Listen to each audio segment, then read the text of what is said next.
கருணாநிதி இருந்தால் பிரதமர் மோடியின் செயலை பாராட்டியிருப்பார் எனவும் ஸ்டாலின் திசை மாறி பேசுவதாகவும் குற்றம் சாட்டியுள்ளார் தமிழிசை சவுந்தரராஜன். அடித்த வீட்டையே வாங்கி அதை ஏழை எளிய மாணவர்கள் தங்குவதற்கு இல்லமாக பரிசளித்தவர் நமது பாரத பிரதமர் மோடி அவர்கள்.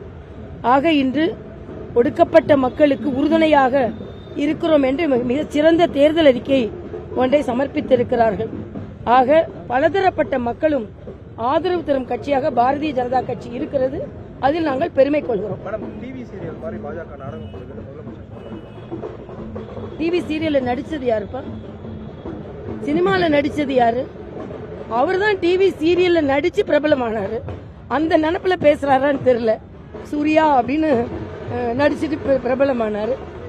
மரியாதைக்குரிய பாரத பிரதமருக்கு நடிக்க வேண்டிய அவசியம் இல்லை. துடிப்புடன் அவர் இந்த வயதிலும் செயலாற்றி கொண்டிருக்கிறார். அண்ணன் ஸ்டாலின் ஏன் இப்படி திசை மாறி போய்கொண்டிருக்கிறார் என்று எனக்கு தெரியவில்லை. உண்மையிலேயே நான் சொல்கிறேன், அவர்களின் தந்தை கலைஞர் அவர்கள் இருந்திருந்தார்கள் என்றால் இன்று மோடி அவர்களை பாராட்டி இருப்பார். இவ்வளவு நல்ல திட்டங்களை கொடுத்திருக்கிறாரு, பலதரப்பட்ட மக்களுக்கு உதவி செய்து கொண்டிருக்கிறார் என்று பாராட்டி இருப்பார்.